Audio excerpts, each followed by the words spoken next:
나의 모든 행실을 주여 기억 마시고 우리 찬양 드리고 하기 시작합니다. 나의 모든 행실을 주여 기억 마시고 마른 길로 인도하소서.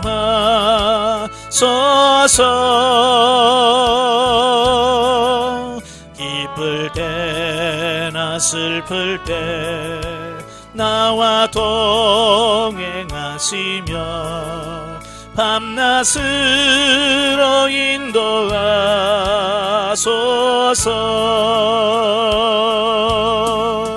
내 모든 형편을 다 기억하시고 늘 나와 동행하옵소서.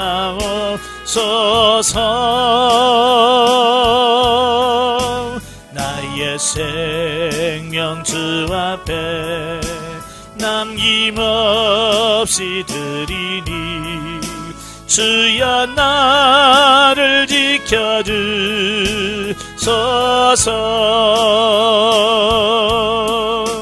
나의 모든 실수를 주여 용서하시고 바른 길로 인도하소서.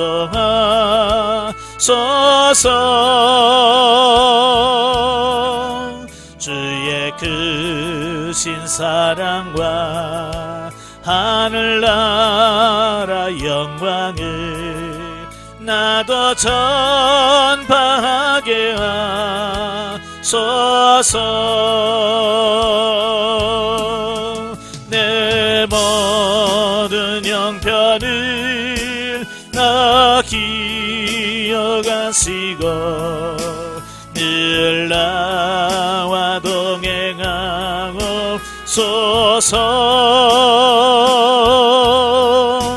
나의 생명 주 앞에 남김없이 드리니 주여 나를 지켜주소서.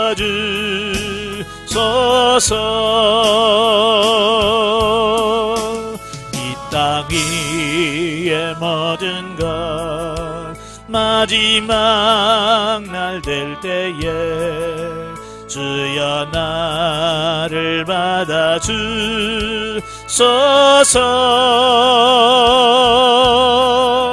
주의 얼굴 대할 때 귀한 상급 주시고 멸류관을 쓰게 하소서. 내 모든 형편을 나 기억하시고 늘 나와 동행하옵소서.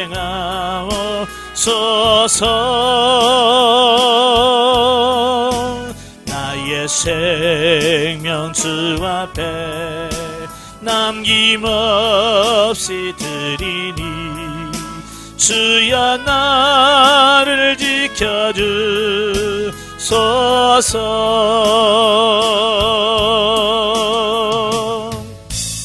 아멘. 기도하겠습니다. 은혜로우신 아버지 감사합니다. 오늘도 귀한 날을 갖게 해주시고 저를 훈련의 장소로 인도하시고 우리에게 말씀을 같이 상고할 수 있도록 은혜 주셔서 감사합니다. 오늘도 하나님의 말씀을 나눌 때 그 말씀들이 살아있는 말씀이요 생명의 말씀이 될 수 있도록 성령님 도와주시옵소서. 시종을 맡겨오며 예수님의 이름으로 감사하며 기도합나이다. 아멘. 이 시간에는 우리 레위기 24장을 보겠습니다. 교재 79쪽입니다. 79쪽에 보시면 제24장 언약 공동체의 신앙 및 사회생활 유지에 관한 법에 대한 말씀이 나오죠. 1절부터 4절에 보면 이제 등잔에 관한 규례입니다. 보면은 이제 성소 안에 등잔이 켜져 있죠. 그래서 그 등잔에 관한 규례예요. 그 이스라엘 백성들로 하여금 감람류를 가져와서 성소의 등잔에 필요한 기름이 떨어지지 않게 하고 제사장으로 하여금 그 등잔을 저녁부터 아침까지 정리하도록 규정하고 있습니다. 그러니까 성소에 들어가면 그 떡상이 있고 네, 분향단이 있고 왼편에 남쪽에 등대가 있어요. 그래서 어둑해지면 벌써 들어가서 불을 켜야 돼. 그래서 밤새도록 그 불이 꺼지지 않도록 항상 그 불이 켜져 있어야 된다라고 이렇게 말씀하거든요. 예, 그래서 이제 본문이 보여주는 영적 의미는 뭐냐? 그 아깝게 밤새도록 거기서 등대를 켜놓을 필요가 있느냐? 근데 이유가 있다고 말이에요. 하나님께서 그렇게 시키신 이유가 있어요. 첫째는 뭐냐? 우리들 자신 속에 그 성령의 불이 계속해서 타오르도록 영적 생활에 힘써야 한다는 것을 우리에게 의미하고 있어요. 그러니까 그 등불이 꺼지지 않으려면 어떻게 해야 돼? 불이 안 꺼지려면 어떻게 해야 돼? 그렇죠. 기름을 계속 공급해 줘야 되죠. 성경에서 기름은 뭘 상징한다고 그랬어요?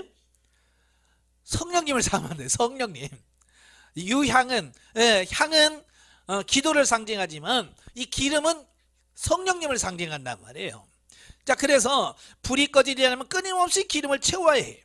그래서 그때 당시는 이 당번 제사장이 있어요. 제사장이 순번으로 돌아가면서 자기 당번에는 밤새도록 거기 있어서 그 등잔에 불이 꺼질만 하면 또 넣어놓고 채워놓고 하는 이제 그런 것을 계속 해야 돼요. 자, 이건 뭘 의미하냐면 우리가 깨어있는 삶을 말합니다. 깨어있는 삶. 예, 우리는 늘 깨어서 주님 앞에 기도하고 주님 앞에 나아가는 그 삶을 말합니다. 어때요? 여러분 불 꺼졌어요? 켜져 있어요? 예? 지금 여러분의 불이 꺼졌다면 지금 문제가 심각한 거예요. 예. 그래서 매일같이 주님과 교제하고 성령 충만해야 되는데 그러지 않다고 말해요. 그래서 이런 부분을 통해서 매일같이 성령 충만해야 되는구나. 꺼지지 않아야 되는구나. 이걸 우리에게 가르쳐주고 있는 거예요.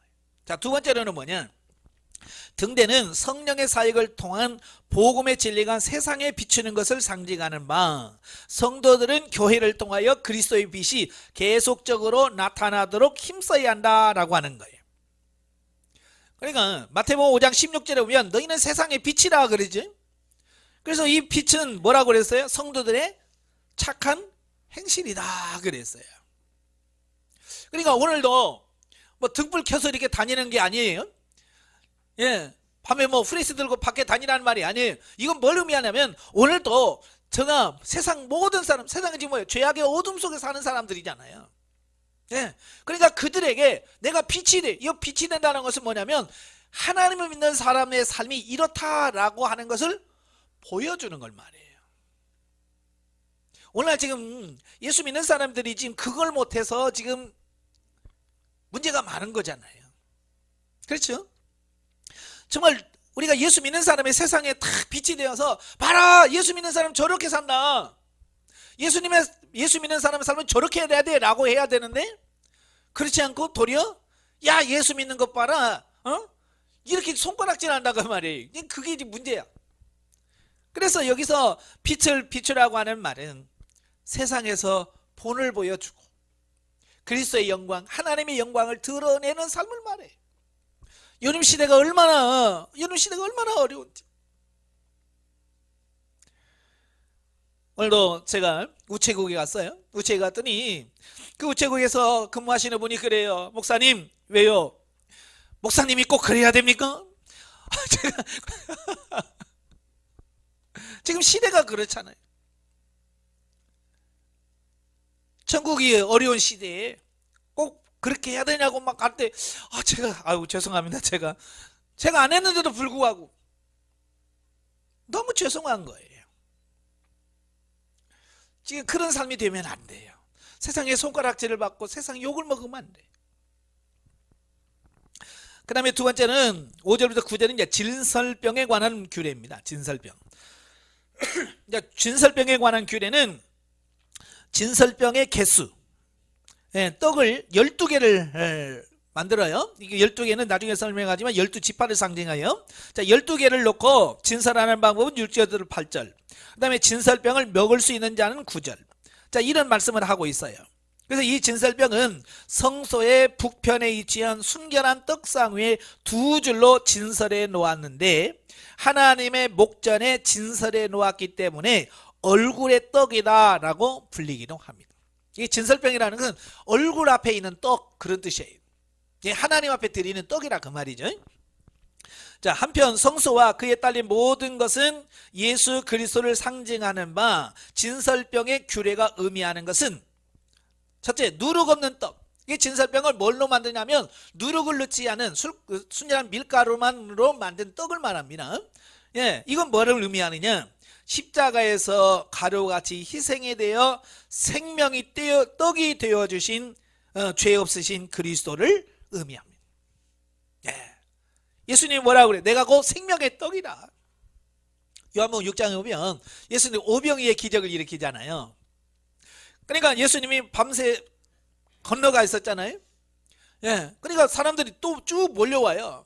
그러니까 예수님이 뭐라고 그래? 아, 너희들이 나를 찾는 것은 또 떡을 먹고 배불러서 요것 때문에 왔구나.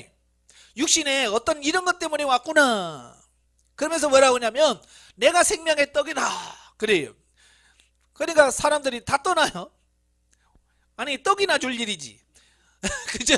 아, 먹을 거나 주면 괜찮은데 먹을 것도 아니면서 내가 생명의 떡이야. 그러니까 이해가 안 되는 거예요. 그러니까 야, 어렵다. 그러고 다 가는 거예요.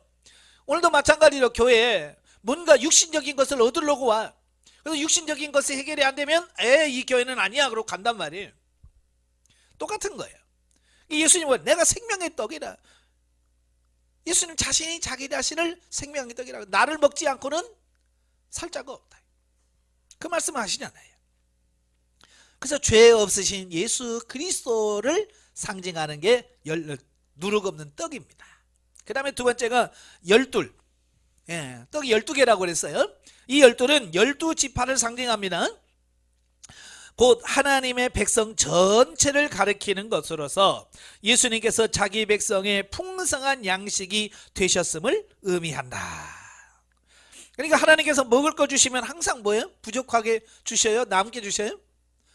남잖아요. 풍성한 하나님의 은혜를 상징하는 거예요. 그래서 오병이의 기도도 12광주리가 남았고요. 또 7병이었을 때도 4,000명이 먹고도 7광주리가 남았어요. 그래서 예수님 이건 뭘 의미하느냐? 풍성하게 주시는 하나님. 그래서 예수님이 말해, 나는 너에게 풍성하게 주는. 그 말씀을 하시잖아요. 그 다음에 그 위에다가 유향을 넣었어. 유향은 생명의 떡이신 예수님의 희생이 하나님께 기쁨이 되고 흠양 연락된다고 하는 것을 의미합니다. 그리고 이 떡은 매 안식일마다 교체합니다. 그러니까 안식일날 새로운 떡 12덩이를 갖다 올려놓고 일주일 전에 올린 것은 내려가요. 그래서 내려가서 그것은 이제 제사장들이 먹는 양식으로 이렇게 사용을 합니다. 자, 이건 뭘 의미하느냐면 바로 매주 안식일마다 새로운 말씀을 공급하시고 제공하시는 그 그리스도를 상징한다라고 이렇게 볼 수 있어요. 그래서 이 두 가지, 그러니까 매일같이 등불을 켜는 것, 매 안식일날 진설병을 올리는 것은 뭘 말하냐면 특별한 절기 때만 하지 말고 매일매일 평상시에도 항상 하나님께 예배하는 삶이 지속돼야 된다 이야기를 하고 있어요. 어때요? 여러분 삶 속에서 매일 예배 드리십니까? 아니면 일주일에 한 번씩 딸랑 한 번 드리고 끝납니까? 우리 보통 일주일에 한 번 주일 가서 아이고 나 다 했어요, 내 할 일 다 했어요 라고 한단 말이에요. 그건 아니라고 말이에요. 매일매일의 삶 속에서 예배가 중단돼서는 안 된다. 꼭 예배라고 해서 땡 치고 묵도하시면 요것만 예배가 아니에요. 그것도 예배지만 우리의 삶 속에서 늘 하나님과 동행하고 하나님 앞에서 사는 삶, 종교 계획자들이 외쳤던 코람데오, 하나님 앞에서 사는 삶. 내가 직장에서도 하나님을 의식하고 내가 하나님 앞에서 내가 살고 있습니다. 그 고백 하에서 살아가는 삶, 바로 그 삶이 예배하는 삶이에요. 바로 그 삶을 원한다 그 말이에요. 그러니까 운전하면서도 주님과 늘 동행하고, 직장에서 일할 때도 주님과 동행하고, 가정에서 가정 살림을 하더라도 주님과 동행하면서 하면 그게 예배하는 삶이에요. 바로 그 삶을 하나님은 원하시더라. 이걸 두 가지를 통해서 우리에게 가르쳐주고 있는 거예요. 자, 그 다음에 10절부터 16절까지는 이제 불경죄에 대한 처벌입니다. 자, 보면은 하나님의 이름을 회방하는 신성 모독죄, 즉 하나님을 모독한 자에 대한 처벌 규정이 기록되어 있어요. 이스라엘은 혈연 공동체라기보다는 히브리 민족을 중심하여 하나님의 율법을 준수하기로 한 자들로 구성된 신앙 공동체이다. 예, 이게 중요한 거예요. 많은 사람들은요, 이스라엘 그러면 혈통적으로 아브라함의 피를 이어받은 사람들만 이스라엘이라고 자꾸 생각하거든요. 그래서 민족, 혈통 공동체라, 혈연 공동체로 인식하는데 안 그래요. 구약에서도요, 다른 민족이지만 하나님을 믿고 신앙생활에서는 다 그 공동체 안에 다 들어왔어요. 그렇잖아요? 그러니까 구약에서도 마찬가지 혈연 공동체처럼 보이지만 사실은 신앙 공동체예요. 하나님을 나의 아버지로 믿고 하면 다 나가 되는 거예요. 시간이 점점 흘러가면서 이 사실을 이스라엘 백성들이 까먹어 잊어버려. 그래서 나중에는 혈통적으로 자꾸 혈연적으로 이방인과 유대인을 자꾸 구분해서 넌 나가, 왜냐면 우리 편 아니야 라고 자꾸 떼낸다고 말이에요. 모르니까 하나님의 뜻과 역행하게 되는 거예요. 사실 그 이스라엘 백성들이 애굽에서 출애굽 하잖아요. 출애굽 할 때에 순수한 유대인들만, 이스라엘 백성들만 나온 게 아니에요. 그때 수없는 잡족들이 따라 나왔어요. 네, 여기서 잡족이라고 하는 말은 유대인들이 이제 440년 동안 그 속에 살다 보니까 어떻게 하겠어요? 이스라엘 사람들과 결혼한 사람도 있지만 개중에 애굽 사람들과 결혼한 사람도 있단 말이에요. 예. 그래서 뭐 부인이 히브리 사람이고 남편이 애굽인 사람도 있고, 또 반대로 예, 남자는 아버지는 이스라엘 사람인데 어머니가 애굽 사람인 사람도 있고, 자, 이런 사람도 있다고 말이에요. 그래서 탈출할 때 그들도 같이 나온 거예요. 예, 같이 나왔어요. 우리는 이제 오래 살다 보면 그런 일이 자꾸 생기잖아요. 그죠? 예, 우리나라도 미군이 우리나라에 정착하면서 미군 부대가 있잖아요. 미군 부대 가면 항상 누가 있어요? 예, 혼혈족이 있단 말이에요. 혼혈족. 우리 가수들 뭐 유명한 가수 중에서도 인순이 또 뭐 있잖아요. 이런 사람이 누구요? 예, 미군하고 우리 한국 여자들하고 결혼해서 낳은 자식들이잖아요. 예? 이렇게 오래 살다 보면 자연적으로 그런 사람이 생겨.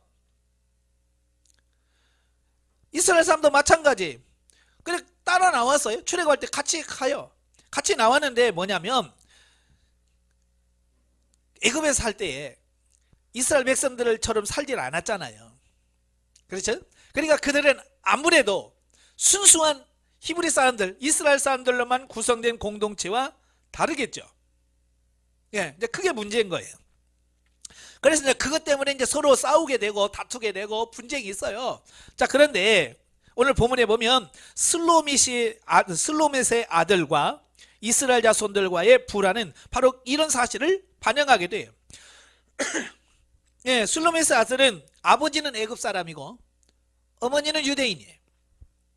그 사이에서 태어난 자식들이에요. 그러니까 아무래도 아버지가 애굽 사람이다 보니까 이스라엘 문화라든지 이런 부분에서 많이 다르겠죠. 그죠? 예, 아마 믿는 사람과 믿지 않는 사람이 결혼해서 보면 그런 부분이 많이 있잖아요. 그죠? 엄마는 신앙적으로 막 키우고 싶은데 아버지는 정 안 도와줄 때가 많잖아요. 그죠? 예를 들어서 이런 거예요. 뭐 명절 때 어디 가면 어머니는 야 절하지 마. 근데 아버지는 야 절해. 야, 그러면 이 아들은 이러지도 못하고 저러지도 못하고 막 그럴 때도 있잖아요. 예? 좀 크면 또 아버지는 또 자기가 대단한 사람인 것처럼 탁 술 사다 놓고 야 술은 말이야 원래 아버지한테 배워야 된다. 자 받아. 아니 엄마는 그거 안 되는데 그런 갈등이 많잖아요. 근데 그런 걸 의미해요. 이런 갈등 속에서 결국 싸우다가 그 슬로밋의 아들이 하나님의 이름을 막 욕하고 회방한 거예요. 자, 그게 이제 들통이 난 거죠. 자, 그래서 이 부분을 통해서 이제 가르쳐 주는 게 뭐냐면, 첫째, 하나님의 율법을 범하는 자포는 신성 모독의 불경죄를 범하는 결과를 초래하기 쉽다는 점. 예. 그러니까 불신결혼, 믿지 않는 사람과 결혼하게 되면 아무래도 그런 가능성이 많죠. 그래서 사도 바울도 믿지 않는 자들과 멍해를 같이 하지 마라. 그 이유가 뭐예요? 아무래도 그렇게 살다 보면 그런 갈등이 많기 때문에 그런 거야. 이걸 모르니까 뭐라고 그래? 아휴, 제가요 전도 갈게요. 해봐요. 쉬운가? 예? 쉽지 않아요. 정말 하나님의 특별한 은혜가 아니면 쉽지 않아요. 바로 이제 그걸 의미하는 거예요. 그 다음에 두 번째로 뭐냐? 하나님을 모독하고 저주하는 것은 결과적으로 멸망을 초래한다는 점. 예. 그래서 하나님의 이름을 욕하고 하는 사람은 어떻게 해야 돼? 돌로 쳐 죽여라 그랬어요. 십계명으로 봐도 뭐라고 그랬어요? 여호와 이름을 망령되이 일컫지 마라. 우리는 농담이라도 하나님의 이름을 막 함부로 사용하면 안 됩니다. 아시겠죠? 예. 우리는 우리 육신의 아버지의 성함도 우리가 이야기할 때 어떻게 해요? 아버지 성함이 어떻게 돼요? 라고 말하면 무슨 자, 무슨 자, 무슨 자입니다. 아니, 자기 육신의 아버지도 이렇게 무슨 자, 무슨 자, 무슨 자 그러는데 만물의 창조주시고 모든 영의 아버지신 그분의 이름을 듣는데 마치 동네에 막 똥강아지 이야기 부르시 막 부르면 안 되는 거예요. 아시겠죠? 예. 그래서 함부로 하나님의 이름을 부르지 마라. 그리고 세 번째로 아무리 범법자라 할지라도 감정적으로 다루어서는 안 되며 정당한 절차에 따라서 질서 있게 처벌해야 된다는 거예요. 그러니까 너 하나님의 이름 욕했지? 너 죽어. 그게 아니라 사실이잖아. 근데 하나님께서 뭐라고 말씀해야 될지를 몰라. 그래서 그걸 가두어놔. 가둬놓고 하나님께서 뭐라고 말씀하실지 기다리는 거예요. 이게 중요한 거예요. 우리는 뭐 때문에 감정적으로 막 접근해요. 너 욕했어? 이러잖아요. 그게 아니라 하나님께서 뭘 어떻게 하시는지. 그래서 기다려서 차분히 해야 돼요. 근데 오늘날 교회 안에서 보면 너무 감정적으로 막 일을 처리하시는 분들이 너무 많아요. 예? 그러시면 안 돼요. 하나님께 묻고 성령께서 어떻게 하시는지. 그래서 하나님께서 뭐라고 그래요? 돌로 치라. 근데 그 말을 들은 사람이 먼저 돌로 쳐라. 이게 뭡니까? 들은 사람이 먼저 돌로 친다는 것은 내가 들은 게 확실합니다. 그런 뜻이잖아요. 그래서 돌로 치라고 그랬어요. 그래서 죽어요. 이게 진리적인 삶이에요. 하나님의 말씀을 듣고 하나님께서 뭐라고 말씀하시는지 그 다음에 행동하는 것. 여러분 이거 꼭 기억하셔야 돼요. 먼저 행동하지 마시고 하나님 어떻게 하기를 원하십니까? 라고 묻고 하나님께서 말씀하신 대로 순종하는 것. 이거 중요해요.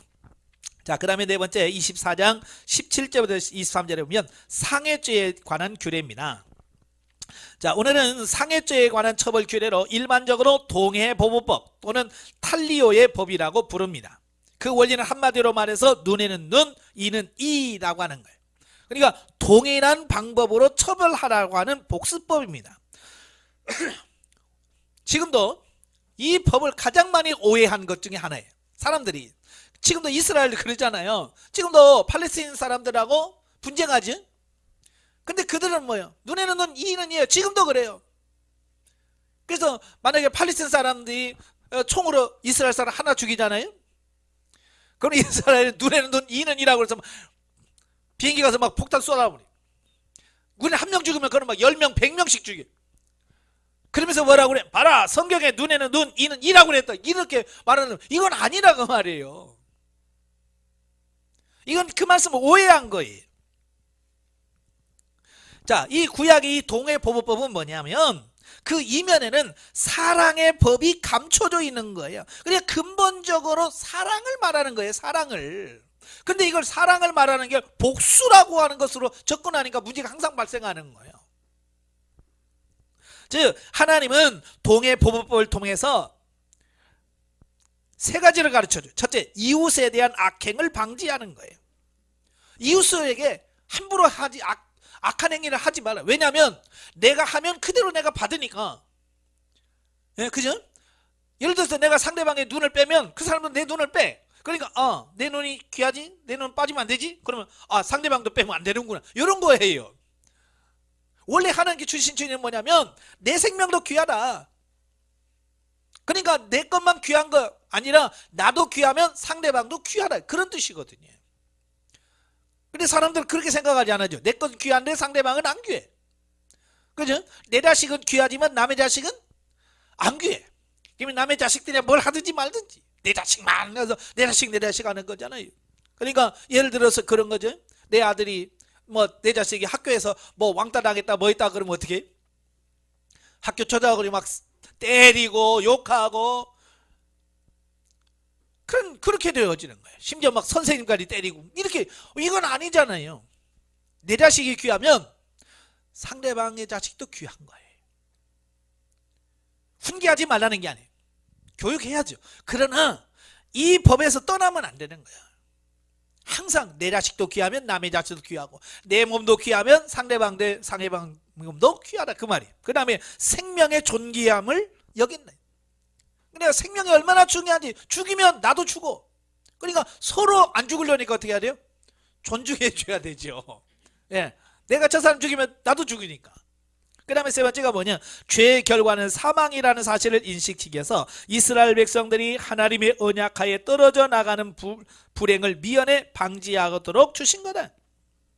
예, 그러니까 분명히 죽으면 나도 죽어. 죽으면 결국 하나님의 언약에서 벗어나는 것과 똑같은 거예요. 그래서 어떻게 하든지 하나님은 뭐냐면 서로 세우려고 하시는 어떤 이런 목적하에서 이 법을 세운 거예요. 다시 말하면 죄악의 악순환을 방지하기 위해서 이 법을 주셨는데, 이 타락한 인간이 이걸 역이용해서 도리어 복수를 정당화시키고 자기가 하는 행위를 정당화시킨다 그러면 이건 아니란 말이에요. 사랑에서 시작된 법이에요. 사랑의 법이에요. 아시겠죠? 예. 25장입니다. 이스라엘의 사회복지제도, 안식년과 희년의 법. 지금도 그러죠. 선진국과 후진국의 차이는 뭐냐면 사회복지 차이예요. 복지를 얼마나 잘하느냐 못하느냐. 그래서 선진국은 복지가 아주 잘 돼 있어요. 예, 후진국에서는 복지가 안 돼 있죠. 근데 성경에 보면요, 지금부터 3500년 전부터 하나님은 사회복지를 하셨어요. 예, 지금 우리는 이제서야 사회복지 해가지고 뭐 사회복지 막 하는데, 하나님은요 이미 3500년 전부터 사회복지 했다니까요. 그 중에 하나가 뭐냐, 안식년 제도예요. 1절부터 7절 있죠.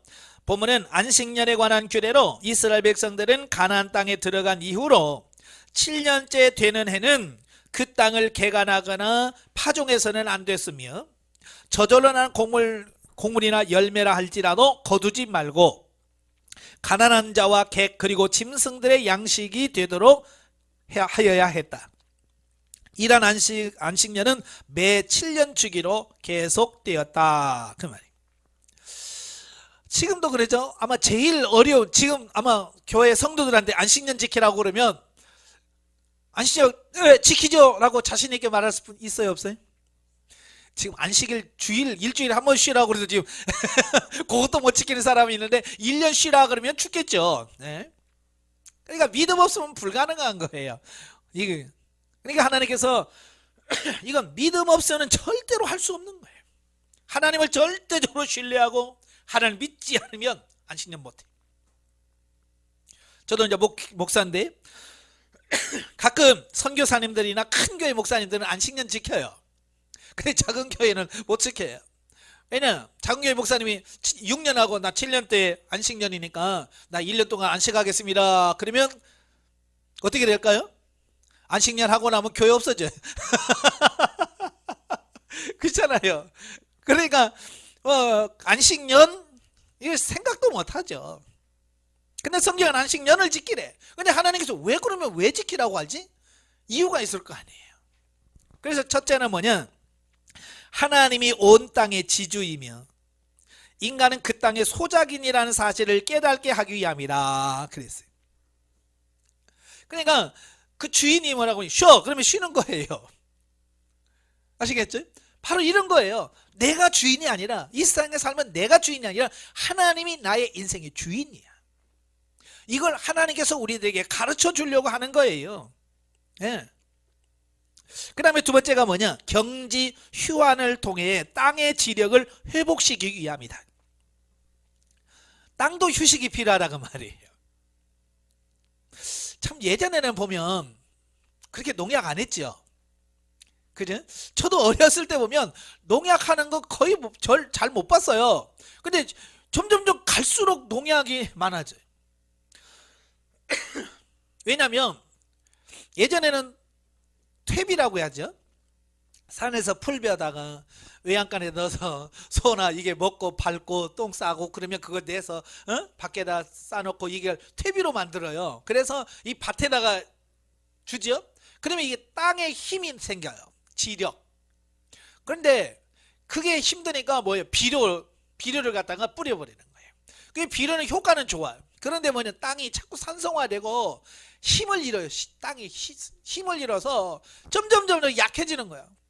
그리고 약해지니까 자꾸 병충해가 강해질 수밖에 없죠. 약해지니까. 그러니까 그걸 막으려고 하니까 어때요? 농약 부을 수밖에 없어요. 그러니까 지금 이걸 모르니까 먹지. 아마 지금 산지에서 막 그 여러분이 먹는 거기다가 막 농약 그렇게 때리 붓는 거 보시면 아마 여러분 못 먹을 거예요. 왜냐하면 이 땅의 힘이 그만큼 없어지는 거예요. 그리고 예전에는 뭐죠? 겨울이라도 쉬었잖아요. 겨울이라도 땅이. 근데 지금 겨울 쉬어요, 안 쉬어요? 안 쉬어요. 겨울에는 보리 신고, 그거 비고 바로 벼 신고, 또 땅이 쉴 시간이 없어. 그러니까 땅이 계속 비료는 산성화되지요. 쉬지도 못하죠. 그러니까 땅의 힘이 다 잃어버리는 거예요. 그래서 간척지의 쌀이 맛있다고 그러잖아요. 왜 그래요? 수천 년 동안 그 농사도 아니잖아요. 바다 맺고 사는 거니까. 예? 그러니까 농사를 안 지은 곳이야. 그러니까 그곳에 가서 농사를 지으니까 마실 수밖에 없죠. 근데 이제 그것도 세월이 오래 가면 자꾸 이제 뭐 퇴비는 안 주고 비료만 주니까 갈수록 맛이 없어지는 거예요. 하나님께서 그런 걸 다 하셨어. 야, 땅도 쉬어야 된다.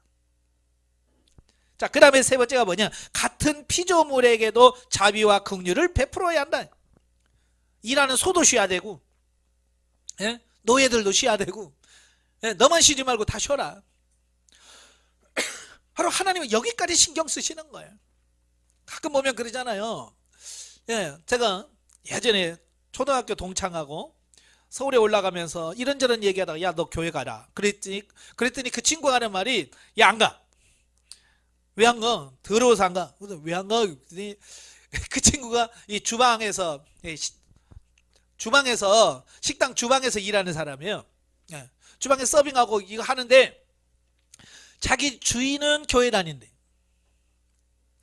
그러니까 뭐냐면 주일날 와가지고 야, 이래라, 나는 교회 갔다 올란 게 하고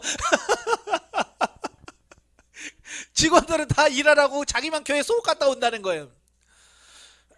그러니까 그 친구가 그 얘기하면서 야, 더러워서 나 교회 안 가. 그러는 거예요. 아이고 참, 그러면 안 되잖아요. 아니, 자기를 천국 가야 되면 직원도 가야 되잖아요. 이런 거예요. 그래서 하나님께서 뭐냐, 안 씻는 다 쉬어. 소도 쉬고, 일하는 소도 쉬고, 종도 쉬고 다 쉬어. 그래서 모든 피조물이 쉬도록 만든, 휴식을 주시는 거예요. 그 다음에 네 번째로 물질에 대한 탐욕을 억제하고 하나님의 말씀과 섭리와 말씀에 의지하여 살아가야 함을 가르치게 합니다. 예, 사람들은요, 농사를 지면 자꾸 쌓이죠. 쌓으면 쌓으는 재미가 또 쏠쏠하잖아요. 그지? 여러분 돈 모아 보셨어요?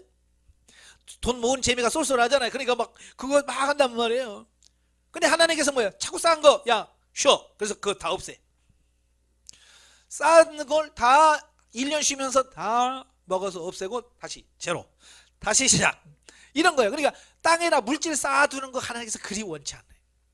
왜 오늘날 사람들이요, 왜 천국에 소망이 없어요? 땅에 쌓아놓은 게 너무 많은 거예요. 그렇잖아요. 집 사놓지, 땅 사놓지, 뭘 사놓지. 땅에는 굉장히 이 세상에는 굉장히 투자를 많이 해놨는데 하늘에는 투자해 놓은 게 없어. 그러니까 죽을 때 눈을 못 감어. 왜? 누가 저런 걸 떼먹으면 어떡하지?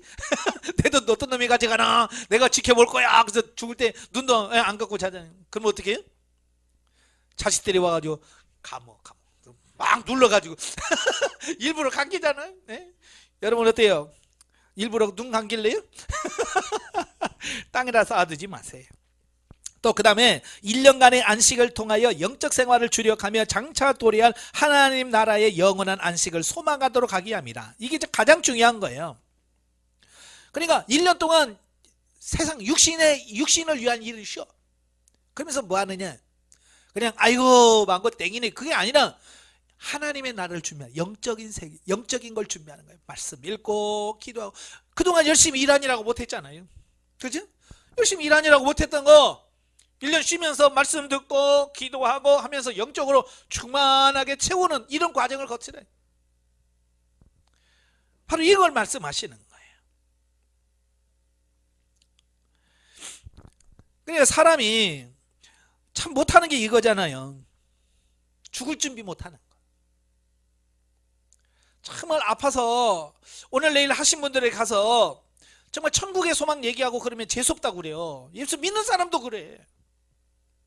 나보러 빨리 가라고 그러냐고 그러고 호스피스 병동 가라고 하면 욕해요. 왜냐하면 땅의 것만 준비했지 하나님의 나라에 대한 부분을 준비를 안 하는 거예요. 정말 가슴 아픈 거예요. 여러분은 제발 땅에다가 너무 쌓아두지 마세요. 그냥 여러분이 죽을 때 딱 끝날 때 딱 해놓고 그냥 가세요. 그래야 눈 편안히 감고 가. 아시겠지? 예. 그 다음에 8절부터 22절까지는 희년에 관한 거예요. 희년. 희년에 관한 규례로 희년의 공포와 희년에 따른 토지 매매법, 그 다음에 안식년 준수 명령과 그 대책에 관한 것, 제사장은 안식년이 7회 반복되는 그 다음 해에 대속죄일에, 대속은 7월 10일입니다. 순양으로 뿔을 만든 나팔을 불물어서 온 세상의 안식과 구원의 인 희년을 선포합니다. 그러니까 안식년이 한 번 해서 6번 하고 7번 7번째 오잖아요. 그러면 안식년 지킨 다음에 그 다음에가 희년이에요.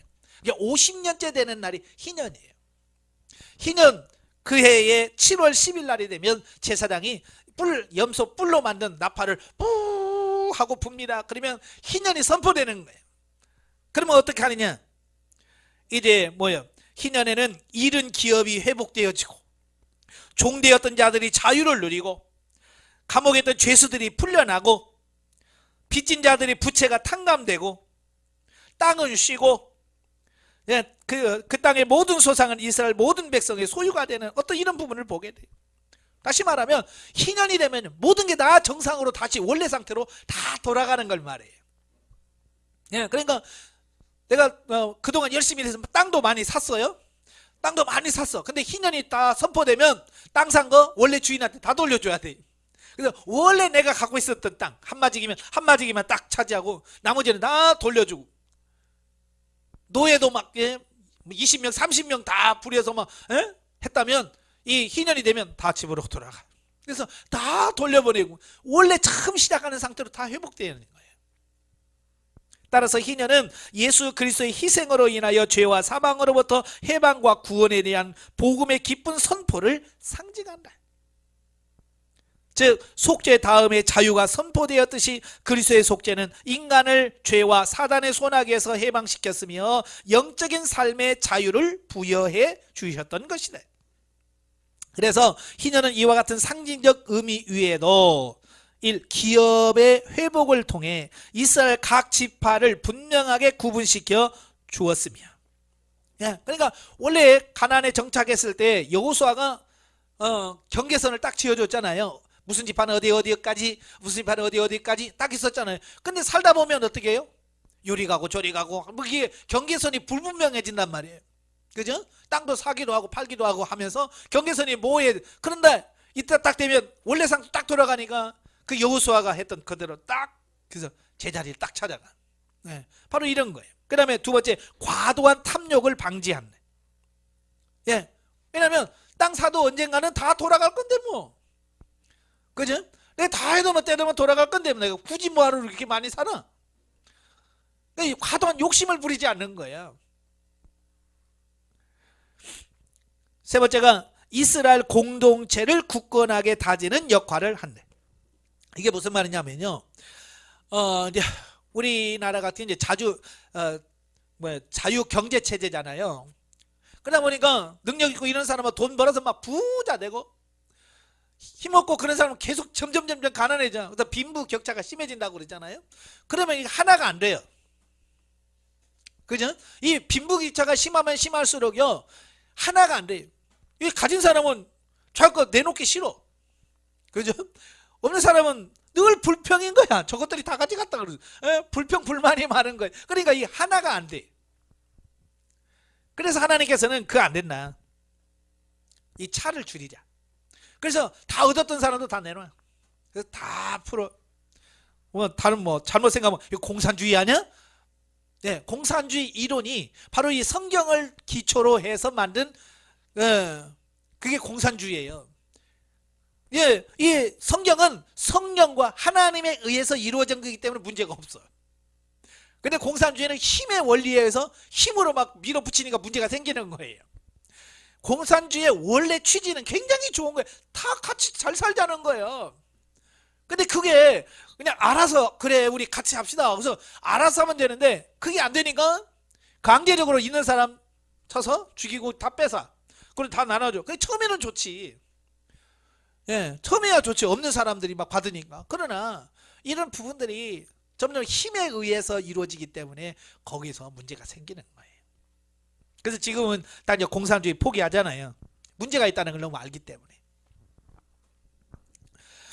그러니까 가난했던 사람도 그 안식 희년이 돼서 다 돌아오니까 뭐예요? 소망이 생기잖아요. 아유, 우리 다시 한번 열심히 한번 해볼 기회가 또 있잖아요. 예? 원래만 땅도 없지 뭣도 없지 아무것도 없는 사람은 도대체 우리는 뭐에다가 기대고 사나? 아무 소망이 없잖아요. 근데 지금 이제 땅도 돌아왔지요. 집도 돌아왔지요. 그러니까 새롭게 시작할 수 있는 또 기회가 생긴다고 말이에요.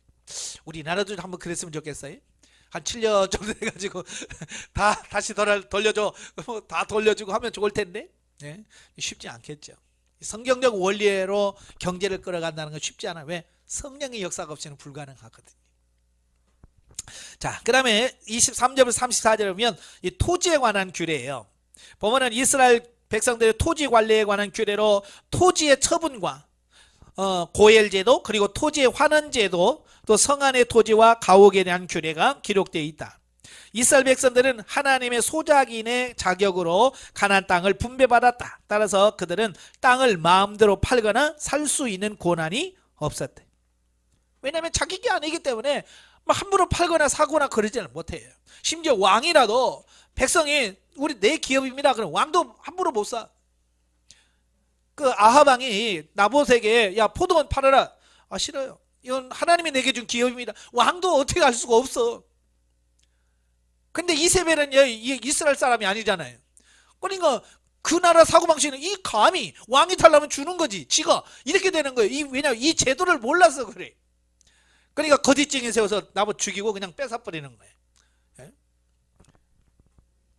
이 하나님이 주신 기업이에요. 그래서 함부로 누구도 팔 수도 살 수도 없어. 그런데 살다 보니까 가난한 자들은 어쩔 수 없이 토지를 매각할 수밖에 없더라고 말이에요. 그죠? 그래서 그때는 하나님께서 한시적으로 허락을 하셔요. 근데 그 파는 것도 근족이 대신 그 판 것을 물리거나 희년에 돌려받을 수 있었다. 그걸 팔아도 희망했잖아요. 그래 희년이 몇 년 남았지? 희년 되면 다시 돌아오. 어떤 팔아도 소망이 있잖아요. 그죠? 자, 그런데 여기서 우리는 근족이 그 판 것을 물리도록 한 규례, 곧 고엘 제도라고 그러죠. 자, 이걸 주목해야 될 필요가 있어요. 자, 일반적으로 이제 고엘이라고 하는 것은 히브리어로 기업 물을 자 혹은 구속자라는 뜻입니다. 이 제도가 가장 잘 나타나는 게 룻기예요. 룻기에 보면 이 제도 정확하게 나오는데요. 자, 이 구속자, 기업 물을 자는 친족은 근족이 재산을 팔 경우 그것을 대속해야 했음은 물론이요. 자, 이런 거예요. 제가 만약에 어려워서 땅을 팔았어요. 그러면 제일 가까운 친척은 누구예요? 형제, 예? 형이나 동생이나 이 친족이 야 그렇게 너무 힘들었구나. 아이고 힘들었네. 그 판 사람한테 내가 살 테니까 다시 주라. 그래서 사가지고 너 다시 살아. 이제 이런 거예요. 예, 얼마나 좋아. 형제의 우애가 얼마나 돈독해지겠어요. 그죠? 바로 이제 그게 이제 고혈제도. 이게 가까운 친족이 해야 할 일이에요. 그러니까 넌 알아서 살 사람 뭐 죽으면 죽지 말든 이게 아니라 책임지라고 말이에요. 그 다음에 뭐예요? 근족이 노예가 되었을 경우 돈을 주고 자유롭게 하며. 그러니까 돈을 빌렸는데 갚을 수가 없어. 그러면 최후에는 뭐냐? 그 집에 노예가 되는 거예요. 그러면 너 빚 얼마나 졌니? 얼마예요? 그러면 또 친족들이 와서 그 빚을 갚아주고 자유롭게 살아. 얼마나 은혜로워. 하나님이 이걸 말하는 거예요. 그 다음에 후손을 보지 못하고 죽으면 그 미망인과 결혼하여 대를 잇게 했을 뿐만 아니라, 예, 그러니까 친척인데, 가까운 친척인데 자식 없이 죽었어요. 이제 미망인 혼자 남았어. 과부 혼자 남은 거예요. 뭐 살 수가 없어요. 그러면 친족이 가까운 친족이 그 여인과 결혼을 해서 그 가게를 계속 이어갈 수 있도록 도와주는 제도. 그 다음에 살해됐을 경우 복수의 책임이 있었어요. 그럼 하나님께서 이 제도를 왜 정하냐? 첫째로 각 지파의 분깃을 지키고, 아까 설명드렸죠? 예? 두 번째, 가문의 멸절을 방지하며. 하나님은 대를 잇는 걸 참 좋아하셔요. 왜? 생육하고 번성해야 되니까. 그래서 생육하고 번성하는 것 때문에 가문이 멸절되는 걸 방지하고, 근족 간에 서로 우애하고 돌보아 주어야 함을 교훈하기 위함이다. 그러나 더 크게는 아무 자격도 없는 죄인을 위해 그리스도께서 피를 흘려 구속하신 것을 예표한다. 어쩌면 가장 큰 목적이 이거예요. 예수 그리스도의 사랑, 은혜, 이걸 보여주려고 이 고혈제도, 희년, 이 모든 것을 다 만드신 거예요. 네 번째, 35절부터 55절이면 동측이 아니라 동족입니다. 동족. 예, 같은 동족의 대우에 관한 규례. 보면은 가난한 동족에 관한 규례로, 예, 35절부터 38절은 가난한 동족을 불쌍히 여기며 자비를 베풀라는 것이고, 39절부터 46절까지는 가난하여 자신에게 팔린 동족에게 예우에 관한 것이고, 47절부터 55절은 가난하여 이스라엘 땅에 우거하는 이방인에게 팔린 동족에 대한 규례. 그런데 이러한 규례들의 한결같은 강조점이 뭐냐면, 동족을 압제하지 말고 불쌍히 여겨 자비를 베풀고 억압 상태에서 해방시켜주라는 거예요. 예. 같은 민족끼리 서로 이렇게 힘들게 하고 그러지 말라고 말해요. 그래서 회사에 다니면 꼭 그렇잖아요. 꼭 같은 직장 사람들이 괴롭히고 그러잖아요. 그러지 말라는 거예요. 왜 같이 일하는, 같이 힘들게 하는 사람끼리 왜 그러냐 이거예요. 서로 도와야죠. 하나님께서 이러한 규례를 이스라엘 백성 주신 목적이 뭐냐? 첫째, 가난한 형제와 이웃을 불쌍히 여기고 보살펴 주어야 함을 가르치기 합니다. 그게 이게 부모의 마음인 것처럼 하나님의 마음이 이런 거예요. 부모의 마음은 이런 거죠. 형제간이 있어. 형제간인데 잘 사는 형제가 있고 못 사는 형제가 있어. 부모의 마음은 어때요? 좀 잘 사는 형제가 좀 가난한 형제를 좀 도와줬으면 좋겠어. 그죠? 예. 얼마 전에 뭐 프로그램에서 딸만 뭐 6인가 7 있는 집안에서, 야, 뭐 막내 아들한테 뭐 이거 너 생활비 줘라 그래서 난리 났다고 막 하는 그런 방송 한번 본 적이 있어요? 그 뭐냐, 부모의 마음을 이해를 못해서 그래요. 부모의 마음은요, 아들이 아니라 누구라도 누가 힘들고 어려우면 다 도와주면, 이게 하나님의 마음, 부모의 마음은 누굴 닮아요? 하나님의 마음을 닮은 거예요. 그래서 하나님도 야, 좀 힘들면 도와줘, 좀 이렇게. 너 돈 있어, 좀 도와줘. 이렇게 서로 도우기를 원하시는 하나님의 마음이 그 안에 담겨져 있는 거예요. 두 번째로, 하나님의 백성이 서로 도와 왕성해지도록 하기 위함이고, 그렇게 하면 서로 잘 되는 거죠. 세 번째로, 하나님의 재물에 대한 청지기 직분을 충실히 감당하도록 하기 위함이요. 네 번째로, 궁극적으로 썩어짐의 종로에서 구속자이신 예수 그리스도를 말미암아 해방되어 하나님의 자녀로서 영광의 자유에 이르는 것을 성도들에게 가르치기 위함이다. 다시 말하면 우리로 죽고 썩을 물질의 노예가 돼서 그냥 돈 해서 사는 게 아니라, 하나님을 바라보고 진정한 하나님의 자녀로서의 삶이 뭔지, 진정한 크리스찬의 삶이 뭔지 이걸 깨닫고 그렇게 살도록 만들려고 하는 그런 과정인 거예요. 너 가난한 데 사주고 너는 가난하게 살아, 힘들게 살아, 그 얘기가 아니에요. 서로 하나님은 서로 돕고 해서 서로 이렇게 회복되어지기를 원하는 거예요. 자, 26장입니다. 백성을 향한 순종의 촉. 자, 레위기는 27장까지 있어요. 근데 사실 이제 26장이 실질적인 결론에 해당되는 자리예요. 결론이 뭐냐? 레위기 쭉 말씀드렸죠. 결론이 뭐냐? 순종하면 복, 불순종하면 저주. 자, 그 얘기를 하고 있는 거예요. 그래서 먼저 순종에 대한 부분을 다루고 있어요. 그래서 순종에 대한 축복이죠.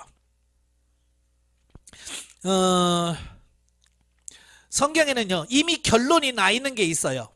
그게 뭐냐면 순종하면 복, 불순종하면 저주. 이미 결론이 딱 정해져 있어요. 이걸 바꿀 수는 없어요. 그래서 우리가 복 받으려면 다른 거 없어. 그냥 하나님 말씀에 순종하면 돼. 아시겠어요? 저도 예전에 신앙생활 하면서 제발 좀 복 달라고 기도하지 마라. 하나님 앞에 복 달라고 기도한다고 해서 하나님 복 주는 게 아니다. 아마 복 달라고 해서 다 복을 줬으면 우리나라가 세계에서 가장 큰 복을 받은 민족이 됐고, 왜? 복 달라고 그렇게 잘해. 근데 안 된단 말이에요. 왜냐, 이 복이라고 하는 것은 하나님의 말씀대로 살 때, 순종할 때 주어지는 거지, 달라고 해서 주는 게 아니라고 말이에요. 여러분도 마찬가지. 하나님 복 주세요 그러지 말아요. 하나님 골치 아파. 그냥 하나님께서 어떻게 살아라라고 그랬지? 도우라고 그랬지?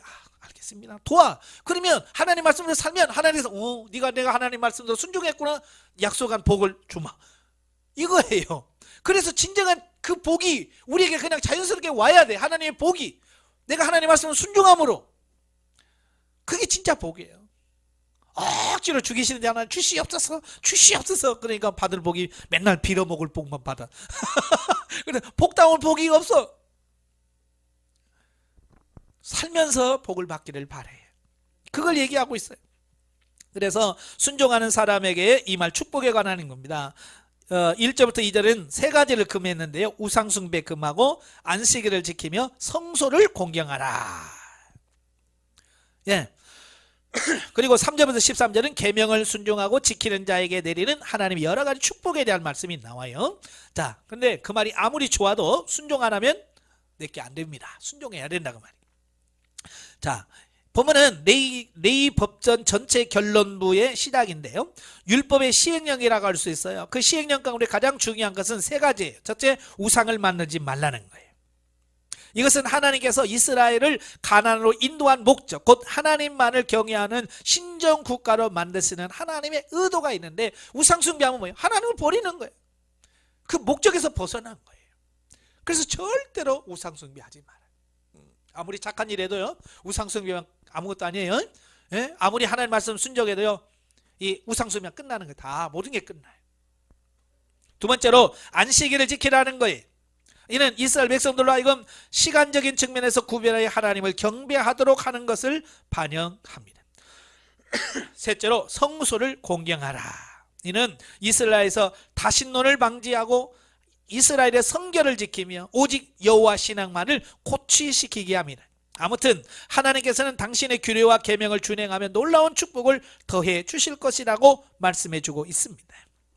그래서 3절부터 10절에 보면 물질적인 풍요와 번영, 내 말에 축복하면, 내 말에 순종하면 내가 이렇게 물질로 풍성하게 하고 사업이 잘 되게 하실 거다라고 하는 번영을 약속해요. 그 다음에 11절과 12절은 영적인 복을 말씀해요. 영적인 복. 다시 말하면 하나님 말씀에 순종할 때 육신적인 복도 오고 영적인 복도 온다, 그 말이에요. 그러니까 우리가 복 달라고 기도하지 말고 이렇게 삶을 통해서 순종하게만 하면 복은 그냥 온다, 그 말입니다. 이제 두 번째로는 이제 반대예요. 이제 불순종했을 때 어떻게 되느냐? 불순종할 때는 형벌이 온다. 보면은 하나님의 계명과 규례에 불순종하는 자에게 임한 하나님의 저주에 관한 언급으로 명령을 준행치 않는 자에 대한 재앙과 16, 17절, 또 징계를 받으면서도 회개치 않은 자에 대한 무서운 형벌 18절부터 33절, 그리고 명령을 준행치 않는 자는 안식을 누리지 못하리라는 경고를 34절 39절에 말씀해 주고 있습니다. 근데요, 여기 보면 갈수록 이 저주의 강도가 점진적으로 커져요. 그러니까 처음에는 약하게 말하고 안 들으면 더 강하게 만드는 최후에는 뭐예요? 살지 못하는 끊어지리라. 멸망을 선포하고. 자, 이런 사실은 뭐냐? 종교적으로 명성이 있고 특권을 누리고 있는 사람이라 할지라도 하나님께 반역하고 그의 명령을 준수하지 않을 때에는 가장 비천한 자리로 낮아지는 불행을 당할 수밖에 없다는 것을 보여준대. 예, 그러니까 아무리 뭐 성공하고 뭐래도 하나님의 말씀에 불순종하면 하나님께서 징계하셔서 낮아지게 만드신다는 말이에요. 특별히 본문에 언급한 재앙과 경고들은 인간의 악한 행위에 대하여 하나님이 얼마나 공격적이며 그의 선하심과 은혜에 대한 불경건한 범죄를 하나님께서 얼마나 미워하시는가를 잘 보여준다. 얼마나 미웠으면, 얼마나 죄 짓는 게 싫었으면 이렇게 죽은다. 말하던 죽여 심판하신다까지 말씀하실까요? 여러분 자식이 얼마나 잘못하고 얼마나 죄를 지면 죽인다 그러겠어요? 하나님도 그렇잖아요. 이게 너무 싫은 거야 이게. 그래서 그렇게 말씀하시는 거예요. 그래, 이 말은 미워서가 아니라 어떻게 하든지 잘 살게 하려고, 복받게 하려고, 자, 그러신 거예요.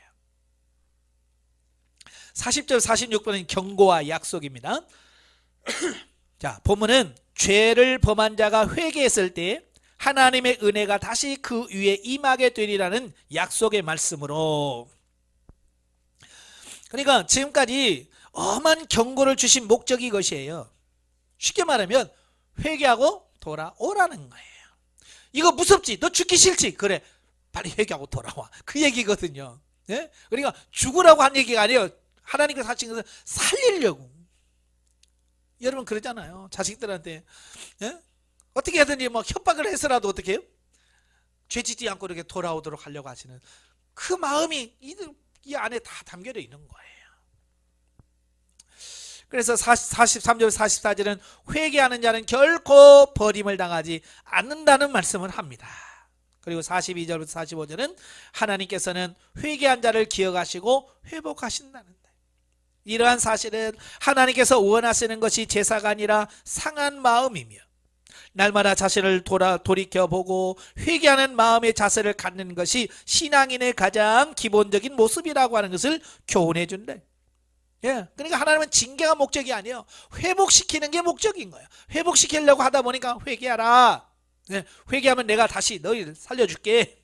그 얘기거든요. 자, 그러면 우리가 회개를 해야 되잖아요. 어떻게 회개할 거냐? 그냥 뭐 우리처럼 하나님 잘못했네요, 용서해 주세요, 알고 지은지 모르고 지은지 뭐 이렇게 하면 됩니까? 아니에요. 하나님의 정한 법칙이 있어. 회개는 이렇게 해라 라고 가르쳐 줬어요. 첫째가 뭐냐? 죄에 대하여 고백해야 돼. 고백이라고 하는 것은 뭡니까? 내 입으로 스스로 내가 이런 죄를 지었습니다 라고 내 입으로 고백하는 행위가 첫 번째. 두 번째가 뭐냐? 죄에 대한 깊은 가책과 애통하는 마음을 가져야 합니다. 만약에 여러분도 그랬잖아요. 누가 나한테 잘못했어요. 그래서 정말 내가 미안하고 죄송해서 정말 죄송합니다. 그러면 용서하죠. 근데 실실 웃으면서 에이 참 용서해줘. 다 그런 거지 뭐. 사람이 뭐 그럴 수 있지 뭐. 그럼 어떻게 돼? 이게 지금 나를 약 올리는 거야. 그렇잖아요. 자기가 잘못한 거에 대한 애통이나 이런 게 없으면 그 용서하고 싶은 어떤 그런 게 사라지잖아요. 마찬가지, 하나님도 마찬가지. 정말 하나님 앞에 애통하는 마음으로, 죄를 회개하는 마음으로 하나님 용서해 주세요. 그래야 하나님께서 용서해 주신다라고 말씀하시는 거예요. 그 다음에 세 번째가 뭐냐? 하나님의 처사에 나타난 정의에 순복해야 된다. 즉 하나님의 징계에 인내하며 그 징계의 뜻이 어디에 있는가를 깊이 자각하여 그것이 하나님의 은혜임을 알고 선용해야 한다는 거예요. 이게 무슨 말이냐면, 내가 정말 잘못했다. 그러면 하나님께서 너 잘못했지, 이거 징계 받아. 그래서 하나님께서 징계를 주신단 말이에요. 정말 내가 회개한 사람은 어떻게 해요? 고맙습니다 하고 그 벌을 잘 받는 거예요. 그게 바로 정말로 회개한 사람의 모습이란 그 말이에요. 근데 보면 가끔 그러지 않은 분들 있잖아요. 앞에서 잘못했어요, 잘못했어요. 그러고 집에 돌아서 아이 그러면서 욕하는 사람들 있잖아요. 예? 그게 아니란 말이에요. 그래서 너 지금 우리 세상에서 그러잖아요. 교도소에서 수감되어 있는 사람 중에서 자기가 정말로 내가 너무 큰 죄를 지었다, 이걸 깨닫고 정말 속지 않은 마음으로 교도소에서 정말 속지 않은 마음으로 최선을 다해서 잘하면 모범수라고 해서 풀려나잖아요. 그죠? 하나님도 그런 거예요. 정말 내가 죄가 쳐서 하나님께서 너 이것 때문에 너 이렇게 해 라고 징계를 주셨을 때 하나님 너무합니다, 어떻게 그럴 수 있어요? 그러면 어떻게 더 길어질 수밖에 없어요 이게. 근데 주님 제가 지은 거에 비하면 이건 너무 아무것도 아닙니다 하면서 감사함으로 잘하면 하나님께서 그래 내가 줄여줄게. 그래서 결국 감하는 역사가 있어요. 아시겠죠? 그래야 진정한 회개라 그 말이에요. 자, 영적 예입니다. 3절과 4절은 하나님의 말씀을 순종함으로 천하 만민이 복을 받고 그로 말미암아 그 백성들이 복을 받도록 만들어 주시겠다는 말씀이고, 이어지는 6절부터 7절은 이스라엘 백성이 가나안 땅에서 누릴 것들을 말씀하고 있는데, 이는 오늘날 우리가 하나님의 말씀을 듣고 믿고 순종하면 이 땅, 즉 현세 천국에서 참된 평안과 기쁨과 즐거움을 누리며 살 수 있도록 만들어 주겠다는 말씀이다. 예. 그러니까 옛날에 주신 말씀이 아니라 오늘 지금 여러분의 삶의 현장에서 이렇게 말씀에 순종하면 이와 같은 은혜가 지금도 있을 거라 그 말이에요. 아시겠죠? 네. 또한 8절부터 13절의 영적 의미는 우리의 믿음이 성숙하고 장성한 단계에 들어가면 하나님께서 우리와 함께 동거하실 것을 보여주고 있다. 특별히 하나님의 말씀을 순종하여 진리 안에 사는 백성에게 백이 만을 물리칠 것과 같이 친히 하나님께서 우리의 능력이 되셔서 함께 하신다는 말씀이다. 예? 우리가 영적으로 성장하면 하나님이 내주 내지 아시죠? 우리 안에 거하십니다. 이미 구약에서 약속해 주신 거예요. 예, 레위기 마지막 장 27장입니다. 이스라엘 백성들의 헌금법. 1절부터 20절은 이제 서원물에 관한 율례예요. 자, 보면은 서원에 관한 규례로서 사람에 대한 서원, 생축에 대한 서원, 집들과 땅에 관한 서원, 또 처음 난 초태생에 관한 서원 등으로 이렇게 구분이 되어 있어요. 자, 여기서 이제 우리가 서원이라고 하는 거 아시죠? 뭐 서원 기도했네 뭐 하는 거 있잖아요. 그 서원이라고 하는 게 뭐냐면 하나님께 받은 은혜에 대한 감사로 자기 자신을 하나님께 드리는 헌신 행위를 가리킵니다. 그러니까 하나님께 무슨 은혜를 받았어요. 고맙습니다, 내가 이렇게 드리겠습니다 라고 하나님께 내 자신을 드리겠다라고 약속한 이걸 서원이라고 말하는, 하나님께 약속하는 거. 물론 그런 것도 있지만 또 입다나 이런 것처럼 하나님 이 문제 해결해 주시면 내가 이렇게 하겠습니다 라고 미리 가불해서 하는 거 있어요. 예, 어쨌든 서원에는 이렇게 하든 저렇게 하든 하나님 앞에 약속하는 것을 서원이라고 합니다. 근데 이 서원은 주로 언제 하겠어요? 즐거우고 좋을 때 많이 하겠어요? 아니면 힘들어 죽겠을 때 하겠어요? 그렇죠. 보통 얼마나 죽겠으면 주님 이러시면 내가 이렇게 하겠습니다, 얼마나 죽겠으면 그러겠어요. 그러니까 이런 거예요. 왜 26장 다음에 이 서원법이 나오냐. 그러니까 바로 26장 후반부가 뭐예요?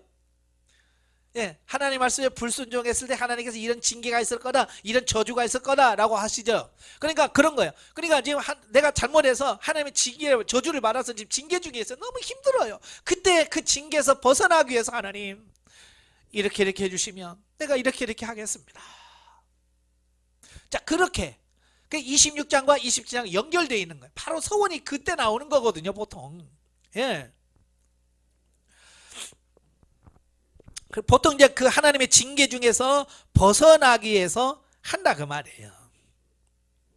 그래서 이 본문을 통해서 우리에게 주는 교훈이 뭐냐면, 첫째로 하나님께 서원할 때는 함부로 해서는 안 된다.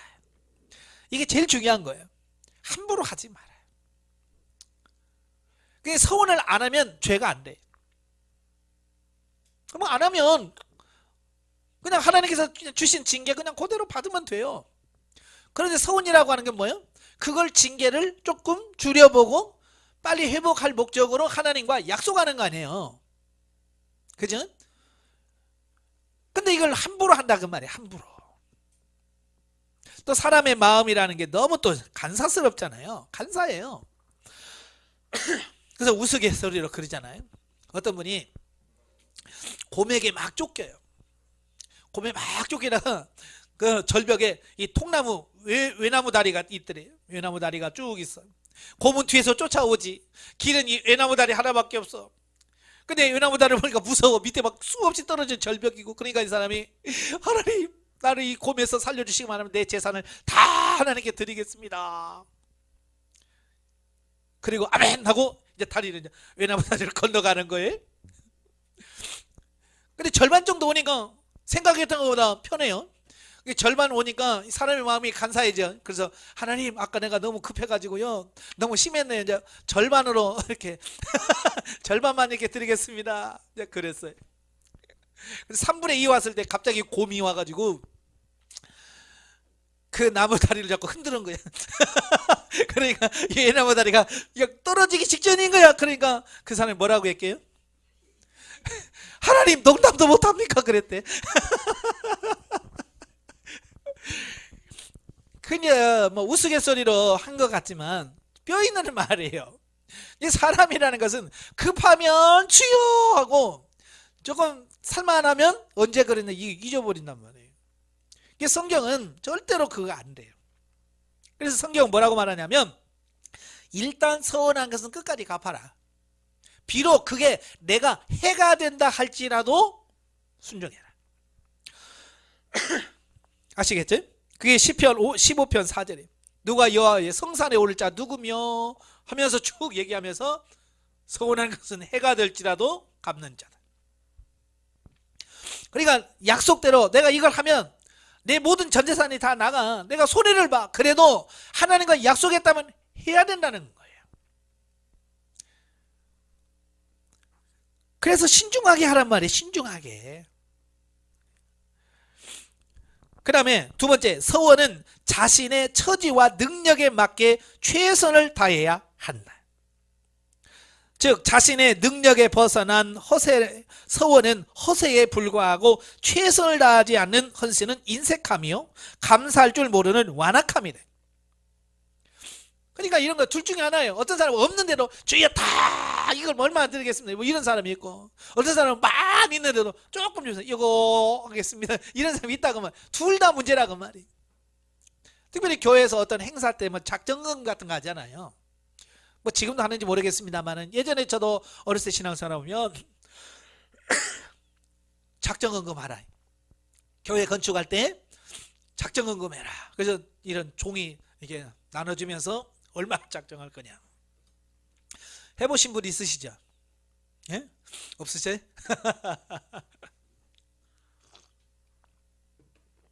저도 지금까지 신앙생활 하면서 교회를 교회 건축하는데 세 교회에 있었어요.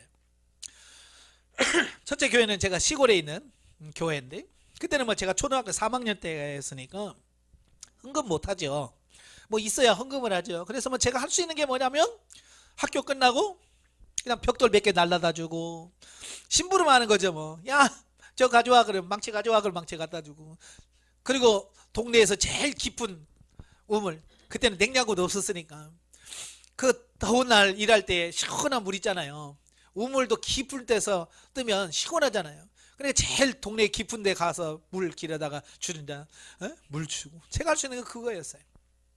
그러다가 제가 청년이 되었을 때 저 경상남도 양산에 지금은 이제 40억 들여서 엄청나게 큰 교회가 졌습니다만은 그때는 뭐 열 몇 평 되는 교회에서 교회 개척해서 한 1년 좀 넘은 교회에 갔어요. 그것도 고아원, 고아원에 딸린 예배당을 빌린 거예요. 거기서 한 1년 신앙생활하고 거기서 이제 건축하자고. 목사님 불러다가 집회하고 이제 예, 작정하라고 그래서 작정하는데요. 야, 그때 최고 많이 하는 게 500만 원이었어요. 500만 원. 예, 거기는 500, 200, 100, 50, 50 이렇게 해서 이거 동그라미 치고 자기가 원하는 또 이렇게 쓰라고 이렇게 해서 이렇게 나눠줬어요. 부흥회 때 은혜 받으니까요. 제 마음이요. 어디로 움직이겠어요? 500에라 눈이 딱 가는 거예요. 500에. 야, 이거 흥분되니까요. 500에 눈이 딱 가요. 왜? 최고로 드리고 싶은 거야. 막 가난해 앞에. 그런데요. 그때 제가 고등학교 막 졸업하고 가서 받은 월급이 얼마냐면 10만 5천 원인가 그랬어요. 10만 5천 원. 한 달 월급이 10만 5천 원이요. 근데 밥값이 2만 3천 원인가 그래요. 예, 밥값이 2만 3천 원이니까 그때면 내가 8만 2천 원인가 남아요. 8만 2천 원 남아요. 근데 8만 2천 원 갖고 500을 하려면 내가 5년 이상은 그러니까 월급 받아가지고 11조도 안 떼고 다 그대로 넣어야 이게 4, 5년은 해야 이게 될 것 같더라고요. 아무리 계산해도 500이 안 돼. 그래서 그 충동을 절제하고 제가 20만 원 작정을 했어요. 20만 원은 제가 월급 받은 걸 석 달 걸 하나도 안 쓰고 모아서 드려야 될 수 있는 돈이에요. 그러니까 그렇게 작은 돈은 아니에요. 그런데 내 친구가 내 라이벌이죠. 경쟁하는 라이벌이 하나 있어서 같은 동갑인데 얘는 500만 원을 딱 쳤어요. 믿음이 좋았죠. 그러니까 이제 강사님이 이름을 부르면서 누구누구 500 와 박수 해서 박수까지 받았어요. 딱 두 명이 500을 썼어요. 나중에 장로님 대신 그분은 이제 큰 회사의 부장님이니까 500 할 수 있죠. 뭐 그 교회에서 제일 부자니까.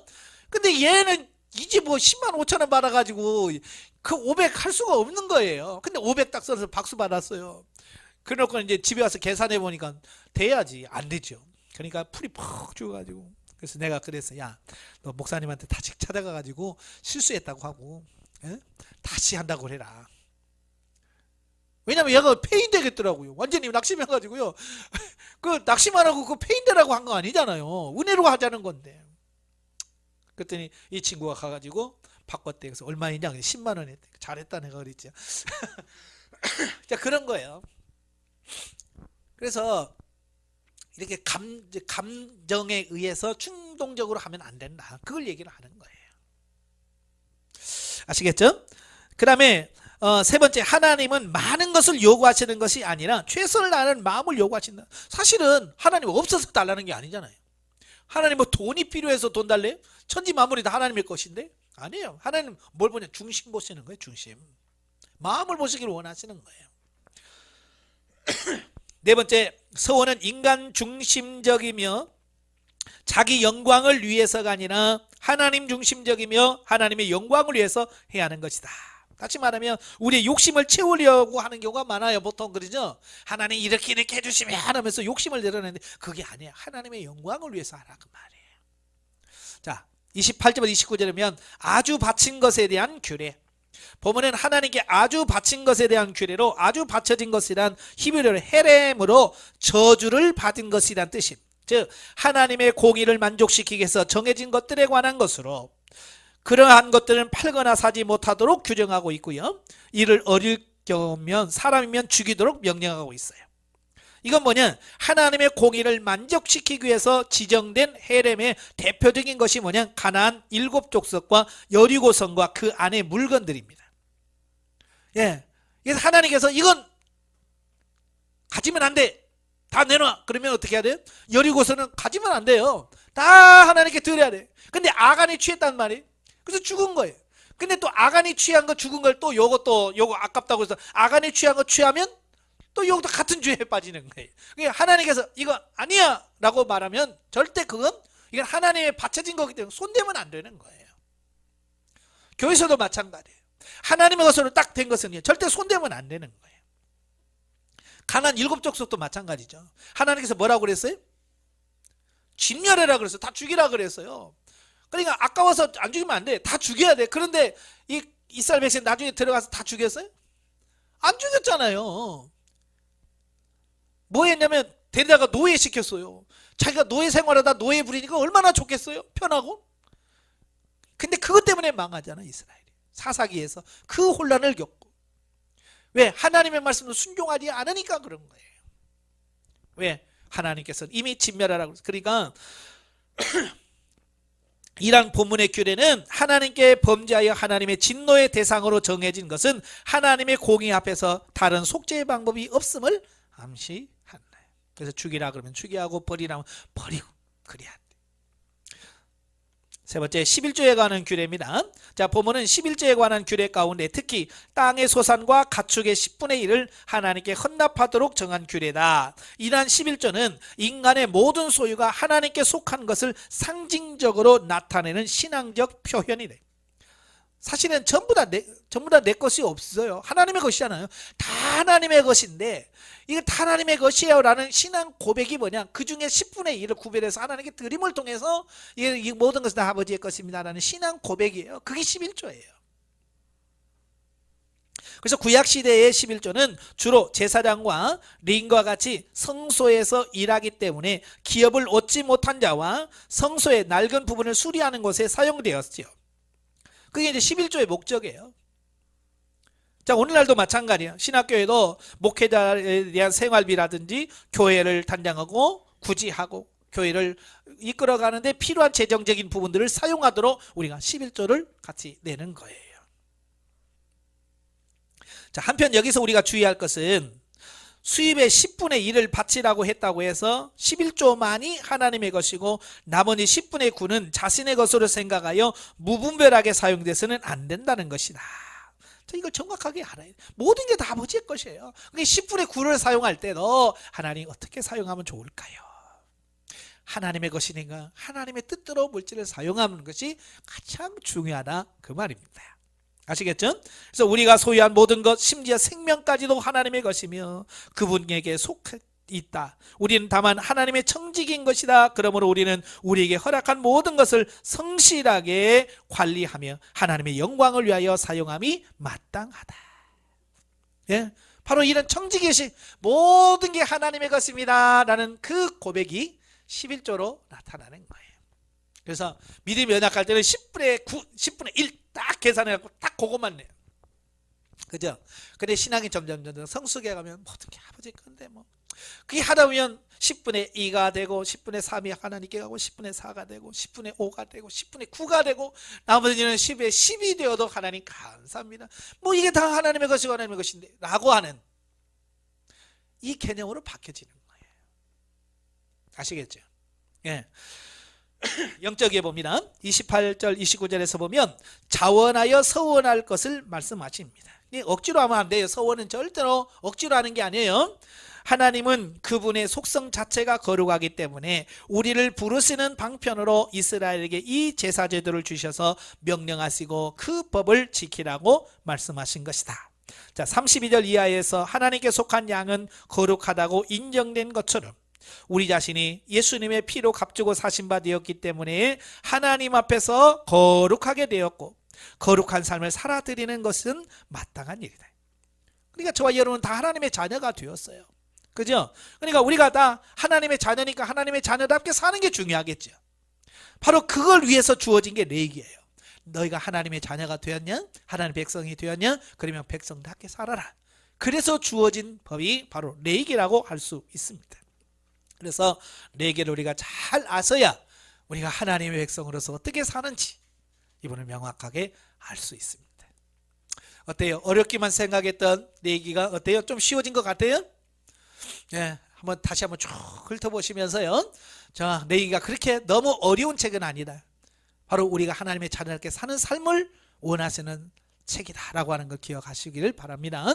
기도하겠습니다. 은혜로우신 아버지, 참 어렵게만 느껴지던 레위기를 오늘 마쳤습니다. 정말 우리 지각을 열어주셔서 알게 하시고 생각나게 하시고 깨닫게 하사 정말 우리 삶 속에서 그 말씀대로 순종해가는 우리 삶이 될 수 있도록 도와주시옵소서. 예수님의 이름으로 감사하며 기도합나이다. 아멘. 하나님께 영광드립니다.